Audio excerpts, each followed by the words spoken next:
कभी कभी ऐसा होता है ना कि जिंदगी ठीक ठाक चल रही है, कोई बड़ी परेशानी भी नहीं है, लेकिन फिर भी अंदर से एक आवाज आती है कि यार कुछ तो है जो मिसिंग है। आज हम इसी बेचैन करने वाली खामोश सी भावना के पीछे का साइंस समझने की कोशिश करेंगे। यही तो सवाल है जो अक्सर हमें परेशान करता है। आखिर ये अधूरापन आता कहाँ से है, जब बाहर से देखने पर लगता है कि सब कुछ तो ठीक है। पर देखिए, ये कोई अजीब बात नहीं है। ये एक ऐसा अनुभव है जिससे हम सब कभी न कभी गुजरते हैं। तो सबसे पहले एक बात बिल्कुल साफ कर लेते हैं, अगर ऐसा महसूस हो रहा है तो इसका मतलब ये बिल्कुल नहीं है कि हमारे अंदर कोई कमी है या हम किसी चीज के लिए शुक्रगुजार नहीं हैं। असल में ये एहसास हमारे दिमाग के डिजाइन का, उसके काम करने के तरीके का एक बहुत जरूरी हिस्सा है। चलिए समझते हैं कि ये होता कैसे है। देखिए, ये एहसास कोई तेज चुभने वाले दर्द जैसा नहीं होता। ये एक धीमा, एक शांत सा खालीपन होता है, एक हल्की सी बेचैनी, एक असंतोष जिसे शब्दों में बयां करना या किसी और को समझाना बहुत मुश्किल होता है।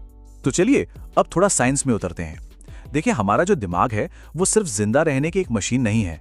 इसकी एक बहुत गहरी भूख है और वो है अर्थ यानी मीनिंग खोजने की। वो लगातार हमारी जिंदगी की कहानी को समझने और उसमें एक मतलब ढूंढने की कोशिश करता रहता है। हमारा दिमाग ना बैकग्राउंड में चुपचाप कुछ सवाल पूछता रहता है, जैसे कि क्या जिंदगी पटरी पर है, क्या कोई प्रोग्रेस हो रही है, क्या किसी से या किसी बड़ी चीज से कनेक्शन महसूस हो रहा है। और जब इन सवालों के जवाब थोड़े धुंधले पड़ जाते हैं तो दिमाग एक छोटा सा वार्निंग सिग्नल भेजता है, और वही सिग्नल है ये खालीपन का एहसास। और ये फीलिंग सबसे ज्यादा कब आती है? अक्सर तब जब हम बिल्कुल शांत बैठे होते हैं, कुछ खास नहीं कर रहे होते।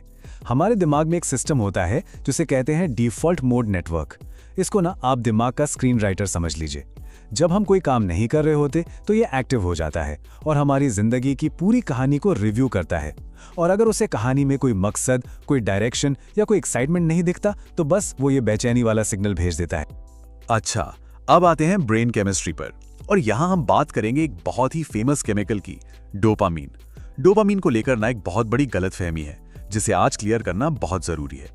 हम में से ज्यादातर लोग यही मानते हैं कि डोपामीन हैप्पीनेस केमिकल है, मतलब ये हमें खुशी देता है। लेकिन असल में ऐसा नहीं है। साइंस हमें बताता है कि ये खुशी का नहीं बल्कि मोटिवेशन और उम्मीद का केमिकल है।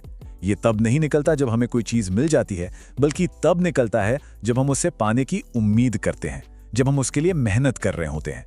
ये हमें आगे बढ़ने के लिए ड्राइव करता है। तो सोचिए, जब जिंदगी एकदम एक जैसी हो जाए, बिल्कुल प्रेडिक्टेबल, जब फ्यूचर में कुछ भी ऐसा ना हो जिसका इंतजार हो, जो एक्साइटिंग लगे, तब क्या होता है? डोपामीन का लेवल नीचे चला जाता है। और इससे सैडनेस नहीं होती, इससे वो अजीब सा खालीपन आता है। ये ऐसा है जैसे दिमाग कह रहा हो, अरे आगे बढ़ो, यहाँ तो कुछ भी इंटरेस्टिंग नहीं बचा है। चलिए अब एक और एंगल से इसे देखते हैं। ये एंगल है हमारी कुछ गहरी इमोशनल जरूरतों का। पता है दिक्कत क्या है? जब ये जरूरतें पूरी नहीं होती तो दिमाग सिग्नल तो भेजता है, लेकिन वो सिग्नल बड़े अजीब, बड़े कंफ्यूजिंग होते हैं। साइकोलॉजिस्ट बताते हैं कि हर इंसान को असल में खुश रहने के लिए, थ्राइव करने के लिए 4 बेसिक चीजें चाहिए। पहला, कनेक्शन यानी दूसरों से गहरा जुड़ाव। दूसरा, ऑटोनॉमी मतलब अपने फैसले खुद लेने की आजादी। तीसरा, ग्रोथ, कुछ नया सीखना, बेहतर बनना। और चौथा, पर्पस यानी जिंदगी में किसी मकसद का होना। और यहीं से सारी कंफ्यूजन शुरू होती है। देखिए, जब हमारे शरीर को पानी की जरूरत होती है तो हमें प्यास लगती है, एकदम क्लियर सिग्नल। चोट लगती है तो दर्द होता है, बिल्कुल साफ। लेकिन जब हमारी आत्मा को कनेक्शन की या ग्रोथ की जरूरत होती है, तब दिमाग को एक क्लियर सिग्नल नहीं भेजता। वो बस एक धुंधली सी बेचैनी, एक खालीपन भेज देता है। न्यूरोसाइंस में इसके लिए एक टर्म है, प्रेडिक्शन एरर। मतलब हमारे दिमाग में एक खाका बना हुआ है कि एक मीनिंगफुल लाइफ कैसी फील होनी चाहिए, जिसमें चैलेंजेस हो, मेहनत हो और फिर उसका फल मिले। लेकिन आज की दुनिया में क्या है, कंफर्ट तो बहुत है, लेकिन वो वाली गहरी वाली सेटिस्फैक्शन वो गायब है। और बस यही जो मिसमैच है ना, यही खालीपन की तरह महसूस होता है। ओके, तो अब हम इस पूरी चर्चा के सबसे जरूरी पॉइंट पर आ रहे हैं। अब वक्त है इस एहसास को देखने का नजरिया पूरी तरह से बदलने का। ये कोई दुश्मन नहीं है। इस पूरी बात का निचोड़ बस एक लाइन में है। यह फीलिंग कोई प्रॉब्लम नहीं है, ये एक सिग्नल है। बिल्कुल वैसे ही जैसे कार के डैशबोर्ड पर एक लाइट जलती है। वो ये नहीं बताती कि कार खराब हो गई, वो बताती है कि इंजन को चेक करने की जरूरत है। तो सवाल यह है कि ये सिग्नल किस चीज का है? ये एक तरह का बुलावा है, हमारा दिमाग हमें बस ये बताने की कोशिश कर रहा है कि शायद हमारे काम, हमारी वैल्यूज और हमारे जाने की दिशा, इनके बीच का तालमेल थोड़ा गड़बड़ा गया है। वो कह रहा है, रुको, ध्यान दो और जिंदगी से थोड़ा और गहराई से जुड़ो। तो ठीक है, अगर ये एक सिग्नल है तो फिर आगे का रास्ता क्या है? असल में ये एहसास एक इनविटेशन है, एक न्योता है ग्रो करने का, कुछ नया आजमाने का। एक पल के लिए सोचिए, अगर हमारे पूर्वजों को ये बेचैनी कभी महसूस ही ना होती तो क्या वो कभी गुफाओं से बाहर कदम रखते?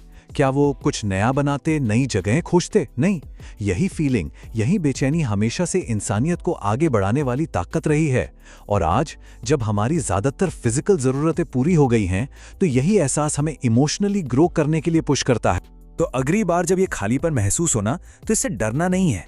ये इस बात का सबूत नहीं है कि हमारे साथ कुछ गलत है, बल्कि ये इस बात का सबूत है कि हमारे अंदर कुछ है जो अभी भी जिंदा है, जो आगे बढ़ना चाहता है, जो और बेहतर की तलाश में है। तो असली सवाल ये नहीं है कि मुझे ऐसा क्यों महसूस हो रहा है। असली सवाल ये है, ये एहसास मुझे कहाँ ले जाना चाहता है। इसकी आवाज को ध्यान से सुनिए, क्योंकि क्या पता ये आपकी जिंदगी के अगले चैप्टर का पहला इशारा हो।